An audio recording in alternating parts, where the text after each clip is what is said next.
जन्म मृत्युमय भव भयहारिणे जन्म भयहारिणे सेवत सतत सकल सुखकारिणे सेवत सतत सकल सुखकारिणे समो सही हरि चरित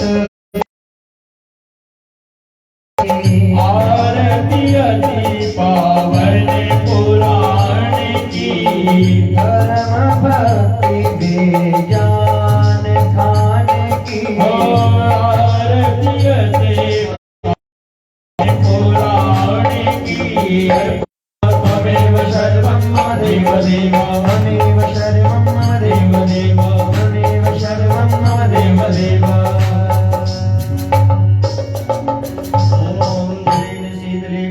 देवाभिवंदनम आत्मकल्याणार्थे जय जय श्री राधे नमः पार्वती पतये हर हर महादेव।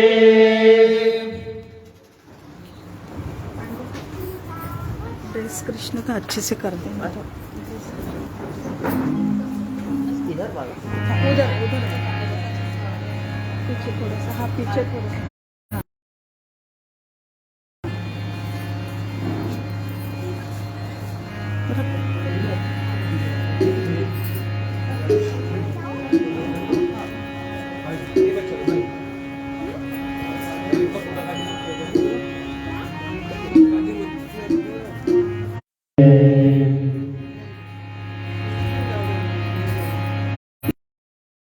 नयनं नमस्कृत्य नरं चैव नरोत्तमं देवीं सरस्वतीं व्यासं ततो जयमुदीरयेत्।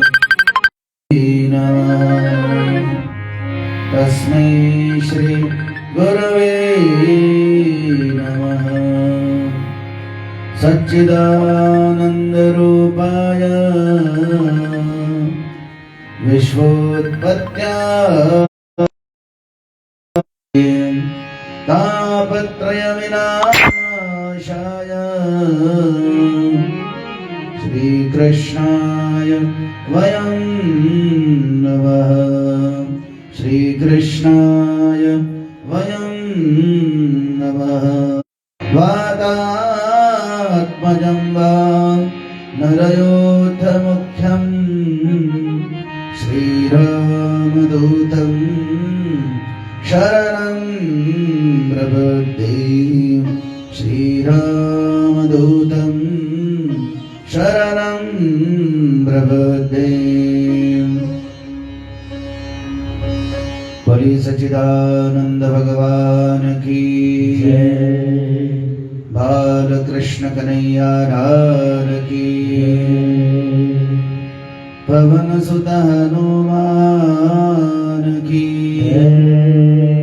सद्गुरुदेव की सब संतन की ओम नमः पार्वती पतये हर हर महादेव।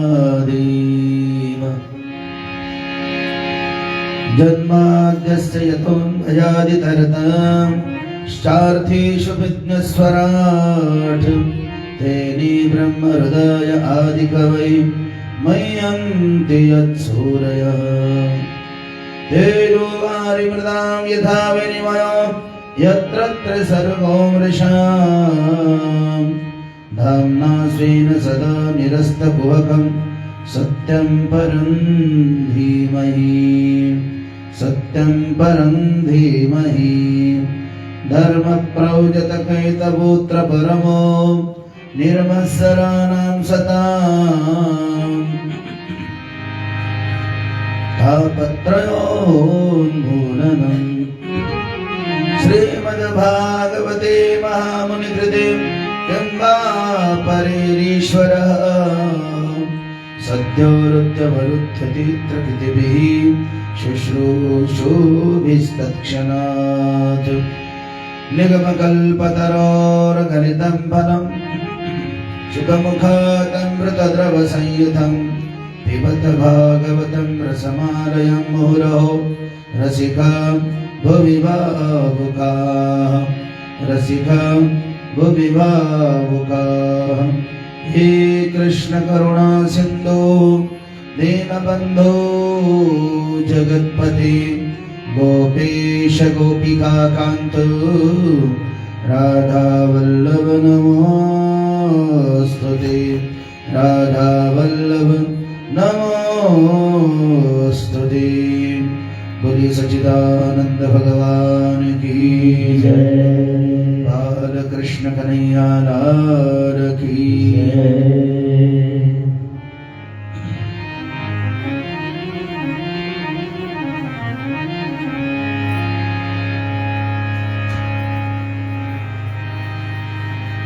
आनंद कंद श्री कृष्ण परमात्मा की वंदना के साथ आज अपना चतुर्थ दिन का द्वितीय सत्र प्रारंभ करते हैं। तो प्रातः काल हमने समुद्र मंथन आदि आदि कर लिया, उसमें मत्स्य अवतार आदि भी हुआ। अब हम नवम स्कंद में प्रवेश करते हैं। नवम स्कंद में जो है सूर्यवंश और चंद्रवंश, इन दोनों का भी वर्णन आता है। चंद्रमा बुद्धि के देवता है, तो बुद्धि के स्वामी जो है चंद्रमा है, और मन के स्वामी जो है वो भी चंद्रमा है। तो चंद्रवंश और सूर्यवंश, तो यहां जो है श्रीमद् भागवत में जो है सूर्यवंश का नवम स्कंद में वर्णन है और लास्ट में चंद्रवंश का वर्णन है। तो इस सूर्यवंश में प्रधानतया भागवत में वर्णन आता है भगवान श्री राम का। वैसे अनेक राजाओं की परंपरा, देखो हमारी संस्कृति जो है, हमारी परंपरा है, बहुत अनादि है, और हर सिस्टमैटिक ढंग से उनकी सारी वंशावली है। सूर्यवंश कहो, चंद्रवंश कहो, सब रिकॉर्ड है उसमें। अन्य मजहब में कोई रिकॉर्डिंग नहीं है। हाँ, वहां से शुरू हुआ और वही खत्म हो गया। लेकिन हमारे धर्म में, सनातन धर्म में इतना डिटेल्स, दादा परदादा पुत्र पौत्र सब परंपराएं आती। तो सूर्यवंश में भी ऐसी लंबी परंपरा है और सारा वंशावली हम सनातनियों के पास मौजूद है। फिर भी विधर्मी हमारे सनातन पर उंगलियां उठाते हैं, उनको झुठलाते हैं। इतना पक्का होते हुए पर हम लोग उसकी परवाह नहीं करते। सनातन धर्मी उसकी परवाह नहीं करते। वो 1000-1200 साल के पुराने आए हुए, तो उनकी सोच उतनी होगी उससे पीछे तो नहीं जा सकती। तो इसमें अनेक राजे हुए, उसमें बड़े बड़े तपस्वी राजे हुए। सूर्यवंश में भी अनेक तपस्वी राजे हुए, माने हर राजा कोई तपस्वी था, कोई प्रतापी तो थे ही, उसके बाद उनके पीछे धर्म प्रधान था। हर कोई सत्ता आता था, सत्ता में आता था तो धर्म ही प्रधान रहता था। आज का राजा जो है विधर्मी हो गया, वो उसके जीवन में धर्म प्रधान नहीं है। सत्ता मिलते ही वो अधर्म की बोली बोलने लग जाता है और सनातनियों को धोखा देता है। तो राजे महाराजे भी पक्के थे, व्रत उपवास करने के लिए भी। देखो अम्बरीश राजा ही देखिए, सूर्यवंश के राजा अम्बरीश। व्रतांते कार्तिके मासी त्रिरात्रं समुपोषितम् एकादशी का व्रत 3 रात्रि करते थे, 1 रात्रि नहीं, 3 रात्रि, और कई साल कर लिए। तो उनके मन में आया कि चलो अब कोई विशेष अनुष्ठान करेंगे। तो ब्रज भूमि में आए और वहां अपने हाथों से सब कुछ यमुना के तट पर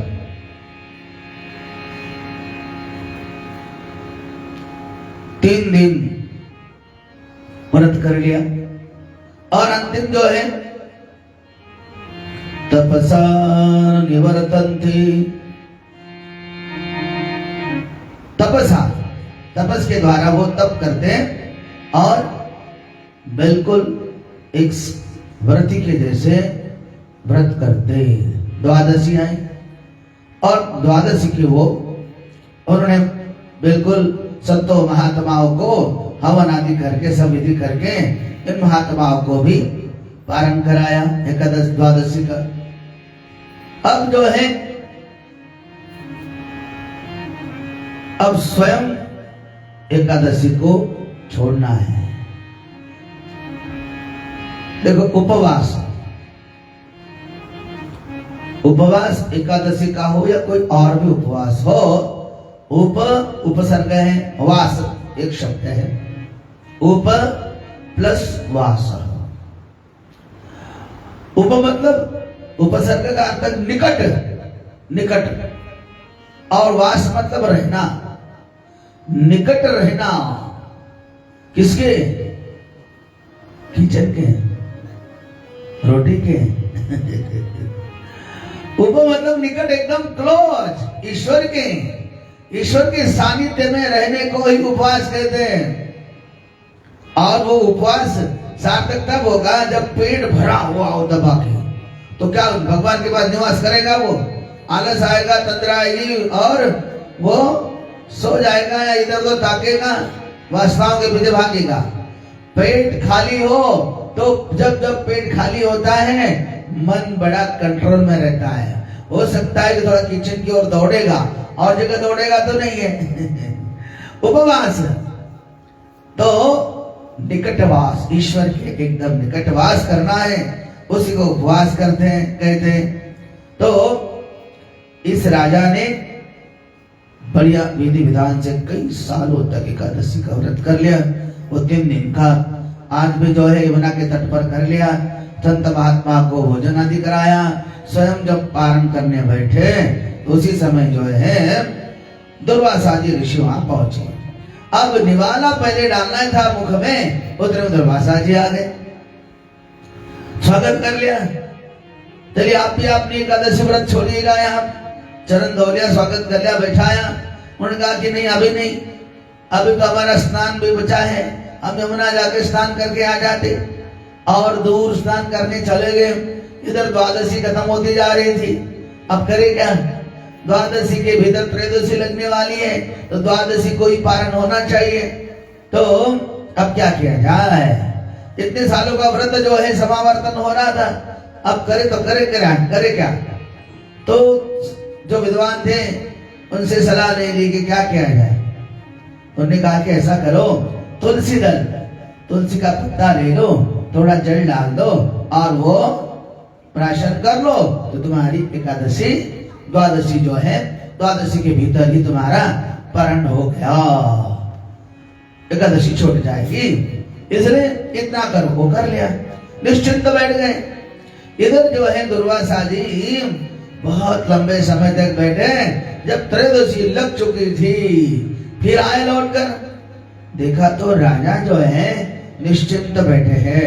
मालूम था कि ये राजा जो है बिल्कुल नियम से चलते हैं। जरूर इन्होंने जो है द्वादशी के भीतर ही उन्होंने पारण किया होगा, भोजन पाया होगा, मुझे निमंत्रण दे दिया और स्वयं खा बैठे। मैंने पहले एकादशी छोड़ी, ये उचित नहीं कर लिया, इसलिए उनको आया क्रोध।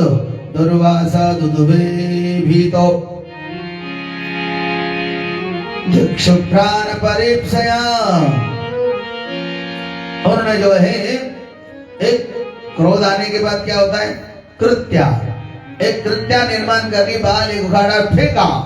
जाओ इस घमंडी, इस अम्बरीश को जला डालो। कृत्या दौड़ पड़ी, पर भगवान श्री हरि का सुदर्शन तुरंत पहुंच गया और कृत्या का संहार कर लिया और दुर्वासा जी का पीछा कर लिया। अब दुर्वासा जी भागे और भागे भागे भागे, अब कहां जाए? भगवान श्री हरि के पास पहुंच गए। प्रभु प्रभु बचाइए। तो भगवान ने कहा, महाराज अहम भक्त पराधीना ही अस्वतंत्र इव द्विजः।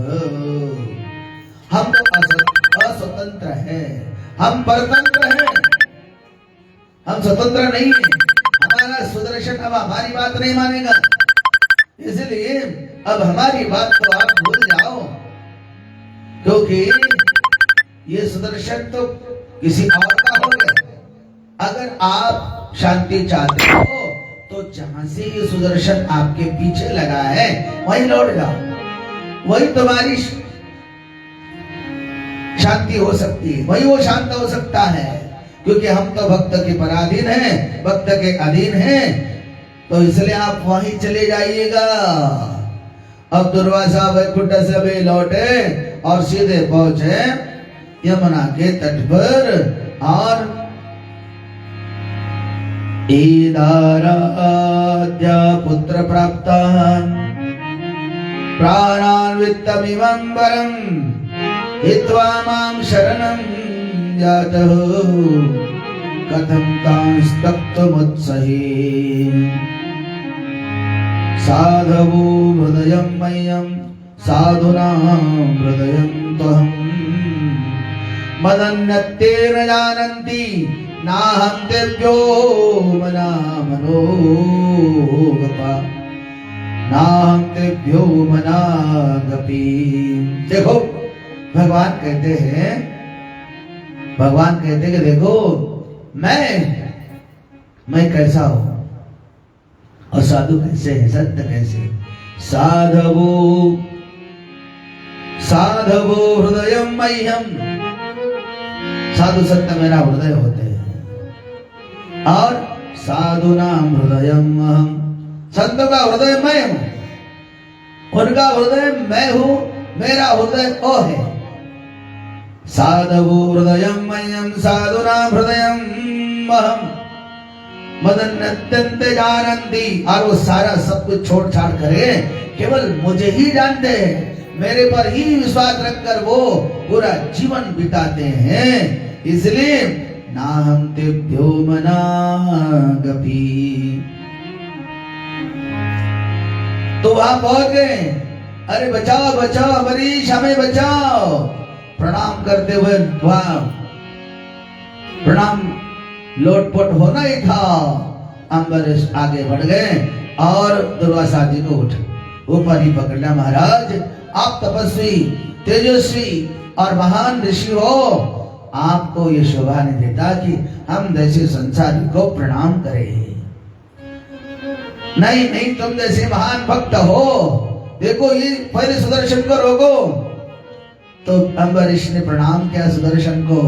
अगर ऐसा कहा, अगर मैं सच्चा वैष्णव और विष्णु का भक्त हूँ तो इसी समय तुम भगवान श्री हरि के पास लौट जाओ।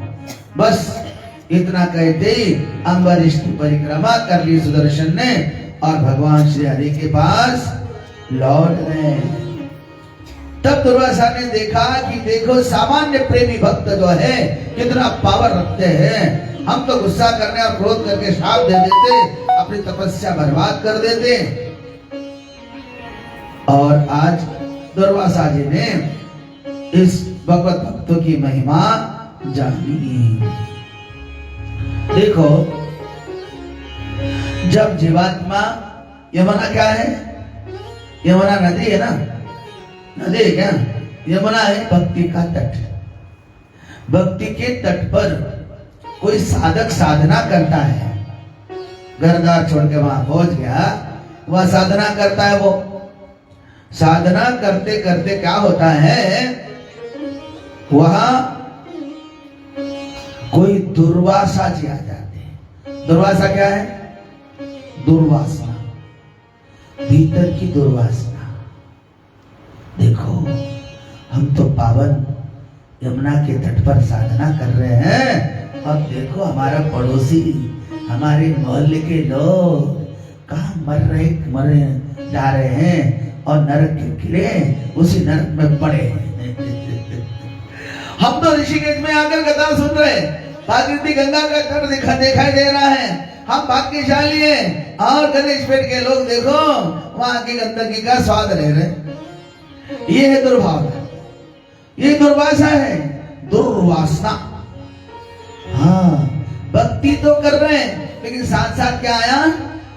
दुर्वासना। दुर्वासा मतलब दुर्वासना भीतर आई, और जैसे ही भीतर दुर्वासना आ जाती है तब कृत्या निर्माण हो जाती है। कृत्या कौन है? दुर्वासना, किसी के प्रति भी दुर्भावना आ गई, उसके बाद क्या होता है मालूम है आपको? किसी के मन में आपके प्रति आपके मन में किसी के प्रति ऐसी भावना आ गई तो उसके पश्चात क्या होता है? दुर्वासना आते ही राग, द्वेष और क्रोध भी आ जाता है। ये लोग नहीं सुधरेंगे, मरेंगे ऐसे, ये मरेंगे, होंगे। हाँ, तो आएगा दुर्वासना। कृत्या मतलब कटुवचन बोलो या राग द्वेष या कर्कशवाणी बोलो, वो प्रकट हो जाती है और फिर भक्ति के तट से भगाया जाता है उसको। जैसे दुर्वासा जी यमुना के तट से भागे तो भक्ति के तट से दूर चले जाते। इसलिए भक्ति करते समय ध्यान रखना है कि हमें किसी और जगह देखना नहीं कि कौन क्या करता है, हम क्या करते हैं। हम आए, भाग्यशाली, बड़ा भाग्य है, गंगा के तट पर आए और प्रतिदिन नहा भी रहे हैं, लेकिन हमें दूसरे के बारे में सोचने की जरूरत नहीं कि वो क्या कर रहे हैं। जब दूसरे के बारे में सोचोगे तो आपका तीर्थ आना निरर्थक हो जाएगा, आपका भक्ति करना निरर्थक हो जाएगा। इसलिए कभी भूल करके भी दूसरा क्या कर रहा है मुझे क्या लेना देना है। जब हम नए नए यहाँ थे ना, आए थे, छोटे उम्र में आए तो गुरुजी कहा करते थे, देखो वो आप यहाँ आए हो, what purpose you came here, या क्यों आए, किस लिए आए? Only for study. तो स्टडी के लिए आए हो, शास्त्र की स्टडी करने आए हैं। फिर यहां पर भी कुछ स्टूडेंट ऐसे होंगे वो स्टडी नहीं करेंगे, they will do something else.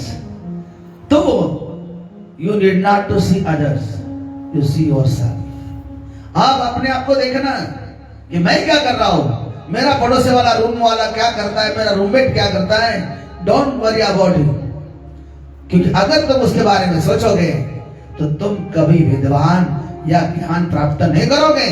दूसरे के बारे में सोचोगे तो तीर्थ में ऐसे भी आएंगे लोग जो एंजॉय करने के लिए, उनके बारे में बिल्कुल नहीं सोचना। हमें अपना देखना कि मैं क्यों आया, किस लिए आया, अपने साध्य के लक्ष्य पर बिल्कुल लक्षित करो और उसी के मार्ग से चलो। अन्यथा दूसरे के बारे में सोचोगे, वो तो नहीं करता, मैं क्या करूं, तो तुम्हें बर्बाद हो जाओ। दूसरे के बारे में सोचना भूल जाओ। मैं मेरे अध्ययन के लिए आया हूं, मैं ज्ञान के लिए आया हूं, मुझे ज्ञान अर्जन करना है। इसलिए इस ज्ञान रूपी भागीरथी गंगा के तट पर बैठकर ज्ञान ही प्राप्त करना है, दुर्वासना नहीं आने देनी। और दुर्वासना आई तो आदमी कमरे के बाहर निकलता है या इधर उधर भटकता है, घूमने निकलता है और स्टडी का टाइम जो है वो निकल जाता है। फिर एक पीरियड होता है जो स्टडी बहुत अच्छी की जा सकती है और बाद में धीरे धीरे बड़ा विलंब होता है। फिर वो इधर इधर जो है वो भटकता रहता है। जितना यहाँ आने के बाद तुम कमरे में बंद रहोगे, साधना करोगे, उतने तुम्हारी दिव्यता बढ़ेगी।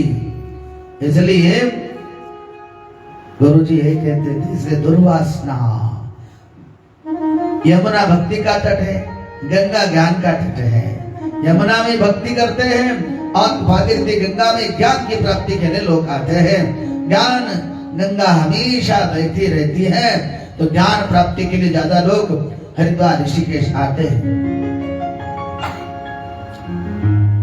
तो यहाँ दुर्वासना नहीं आने देनी। जैसे अम्बरीश ऋषि की कथा से, अम्बरीश राजा की कथा से, दुर्वासा के इन दोनों की कथा में यही सिद्ध होता है कि ज्ञान रूपी या भक्ति रूपी नदी के तट पर दुर्वासना आ गई। दुर्वासा मतलब दुर्वासना आई तो आदमी यहाँ से भटक कर निकल जाता है। बोले तीर्थों में भी यही है, क्या है, तीर्थों में भी सब कुछ ऐसा ही है, वैसा ही है, और निकल जाता है यहाँ से। समझे?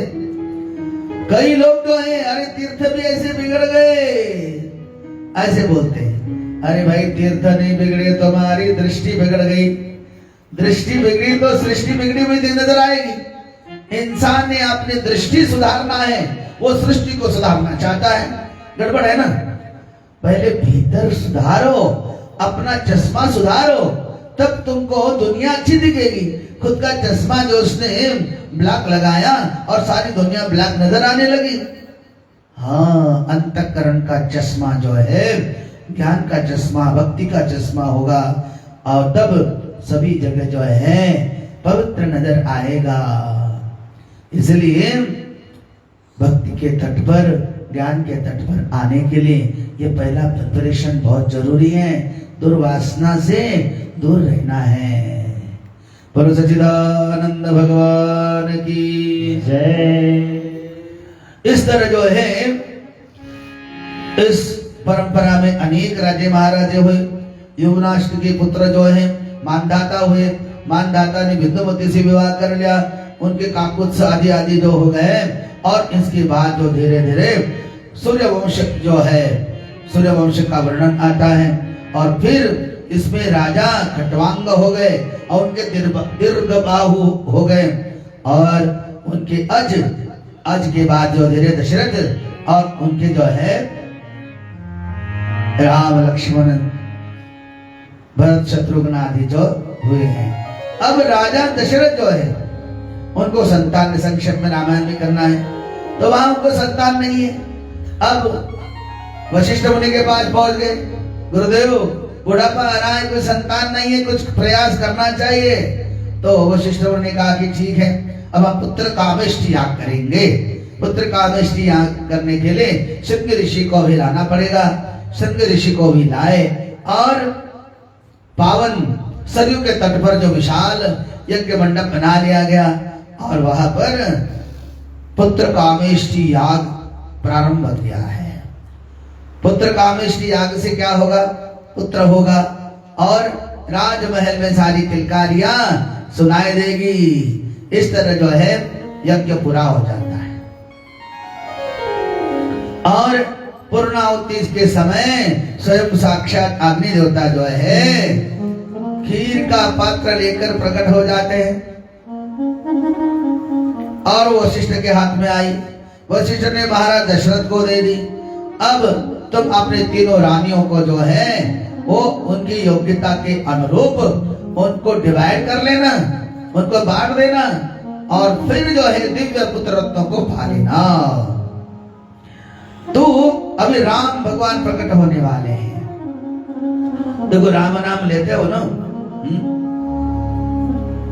तो राम नाम में पावर कितना है? तुलसीदास जी कहते हैं, तुलसी राके कहतहि, तुलसी राके कहतहि, निकसत पाप बहार। तुलसी राके कहतहि, निकसत पाप बहार। फिर आवत पावत नहीं, देत मकार की वार, देत मकार की वार। समझे कुछ? समझे नहीं? हिंदी भाषा में चौपाई है, समझे क्या नहीं? नहीं समझे क्या बात है? जस्ट कुछ तो बुद्धि को रिहर्सल कराइए, अब फिर से सुनाते हैं। तुलसीरा के कहतई पाप निकसत बहार, फिर आवत पावत नहीं, देत मकार किवाड़। तो समझे? अरे बहुत कुछ पढ़ता रहता हो, चौपाई का सामान्य अर्थ नहीं समझ में आ रहा है। तुलसीदास जी कहते हैं भगवान श्री राम के राम नाम में क्या है? रा पहला है। तो तुलसी रा के कहते ही तुलसी जी कहते कि रा बोल दिया, रा तो पूरा राम नहीं बोला। तुलसी रा के कहते ही पाप निकसत बहार, जो राग कहते ही सारे पाप जो है हृदय में मन में सारे बाहर हो जाते हैं। समझ में आया पहले लाइन का? तुलसी रा के कहते ही पाप निकसत बहार, राम बोलते ही सारे पाप जो है शरीर से दूर निकल गए। फिर आवत पावत नहीं, देत मकार किवाड़। फिर वो लौट के आना चाहते, पाप लौट के आना चाहते ना। रा कहने से क्या हो गया? आपका मुंह ओपन हो गया। रा म बोलो, म तो क्या हो गया? क्लोज हो गया। फिर आवत पावत नहीं, देत मकार किवाड़। दरवाजा, किवाड़ मतलब दरवाजा। फिर दरवाजा बंद कर लिया, पाप लौट कर आ रहा था, लेकिन देत मकार किवाड़, क्लोज हो गया दरवाजा। फिर अंदर नहीं आ सकता पापो। राम मकार म बंद हो गया, होठ बंद हो गए, पाप बाहर रहा, बाहर गया। म बंद हो गया, अब वो आना भी चाहता है भीतर, तो मकार ने अपना मुंह बंद कर दिया। समझ में आया? हाँ, इतना पावर है। रा के कहते ही सारे पाप जो है दूर हो जाते हैं। इसलिए जीवात्मा को अपने जो है वो सरयू नदी तट पर जाकर बसे और अपने देह को अयोध्या बना ले। बड़ा आध्यात्मिक अर्थ है। और रामायण में चलो इसमें भी बहुत कुछ आता है, लेकिन अब समय अभाव है अपने पास। अपने को राम और कृष्ण दोनों को भी आज प्रकट कराना है। बोलो सच्चिदानंद भगवान की। और खीर जो है तीनों रानियों को तो अधिकार के जैसा अधिकार था वैसा उनको बांट दिया। तीनों भी जो है सभी गर्भवती हो गई। अब जो है कौशल्या, कैकेयी और सुमित्रा जी तीनों भी अभी जो है उनके दिन में निकट आ गए। और अब पावन दिन जो है नवमी तिथि आने वाली है। उस समय जो है भगवान श्री राम का अवतार होने वाला है और सभी ऋषि मुनि जो है अयोध्या में डेरा जमा रखे हैं कि हमारे परमात्मा भगवान विष्णु जो है मानव बनकर अयोध्या में जो है प्रकट होने वाले हैं। और सभी जितने सारे राक्षस आदि हैं और सारी पृथ्वी के जो है अत्याचारी उनको दंड दे देंगे। ऐसे भगवान आने वाले हैं। जय दिन राम जन्म श्रुति गावई, जय दिन राम जन्म श्रुति गावई, ता सकल तीर्थ आवई। सभी तीर्थंकर भी वहां पर पहुंच गए। ऋषि मुनि तो पहुंचे, देवता भी पहुंचे और सभी तीर्थ भी अयोध्या में आकर बस गए। और नवमी तिथि है, मध्याह्न समय है और 12 बजने वाले हैं। सुर समूह विनती करी, पहुंचे निज निज धाम। देवता आ गए और भगवान की स्तुति कर ली। गुप्त रूप से आए और स्तुति करके पहुंचे निज निज धाम। सभी देवता तो अपने अपने धाम पहुंच गए। और ठीक जो है बराबर 12 बजे, 12 बजते ही जगन्निवास प्रभु प्रगटे, जगन्निवास प्रभु प्रगटे, अखिल लोक विश्राम। बोलो सियावर रामचंद्र भगवान की जय, बोलो सियावर रामचंद्र भगवान की जय। अब देवता पुष्प वर्षा करने जय जयकार करने लगे। भय प्रगट कृपाला दीन दयाला कौशल्या हितकारी, हर्षित मेहतारी मुनि मनहारी, अद्भुत रूप विचारी, लोचन अभिरामा तन घनश्यामा, निज आयुध भुजचारी, भूषण बनमाला नयन विशाला, शोभा सिंधु फरारी, कई दुई कर जोरी स्तुति तोरी, यही विध करो अनंता, माया गुण ज्ञाना तीत माना, वेद पुराण भनंता, करुणा सुख सागर सब गुण आगर, जय गावै श्रुति संता, सोम हित नारी जन्म अनुरागी, भयो प्रकट श्रीकांता, ब्रह्मांड निकाया निर्मित माया, रोम रोम प्रतिदेव करे, मम उर्सोवासी यह उपहासी, सुनत धीर मत छिर नरनी, उपजा जब जाना प्रभु मुस्काना, चरित बहुत विध की कभी कथा सुहाई मात बुझाई, यही प्रकार सुख प्रेम रहे, माता कुछ बोली सो मत डोली, तजहुता यह शिशुदीना अति प्रिय शीला, ये शुक्र परम अनुपमा, सुन बचन सुजाना रोदन ठाना, हुई बालक सुरधूपा, ये चरित दिगावे हरि पद पावन, तेहि न परहि भवकोपा, विप्रधेन सुर संत हित, लीन मनुज अवतार, निज इच्छा निर्मित तनु, माया गुण गोपाल, प्यारे माया गुण गोपाल, श्री राधे माया गुण गोपाल। बोलो सियावर रामचंद्र भगवान की जय। भगवान राम प्रकट हो गए, देवता पुष्प वर्षा करके जय जयकार होने लगा, और चारों ओर जो है बधाई गीत जो है सुनाई देने लगे। तो आइए हम भी थोड़े बधाई भगवान राम के जन्मोत्सव में मना लेते, सुन लेते। बोलो सियावर रामचंद्र भगवान की जय।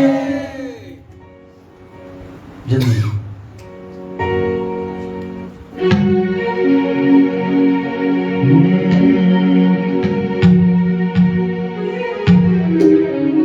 अरे आनंदा भैरी घर अंगना, आज आनंदा भैरी, आनंदा भैरी घर अंगना, आज आनंदा भैरी, आनंदा भैरी घर अंगना, आज आनंदा भैरी,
क्योंकि भगवान का दूसरा नाम आनंद है ना। जब आनंद प्रकट हुए तो उनकी खुशी में कुर्ता टोपी ला रहे भक्त। अरे आनंदा भैरी जग अंगना, आज आनंदा भैरी, आनंदा भैरी घर अंगना, आज आनंदा भैरी। और भगवान का जन्मदिन कितना आराम से मना रहे हैं आप। जन्मदिन घर में किसी बच्चे का होता है तो कितने धूमधाम से मनाते हैं। और आज तो स्वयं भगवान प्रकट हुए, लेकिन फिर भी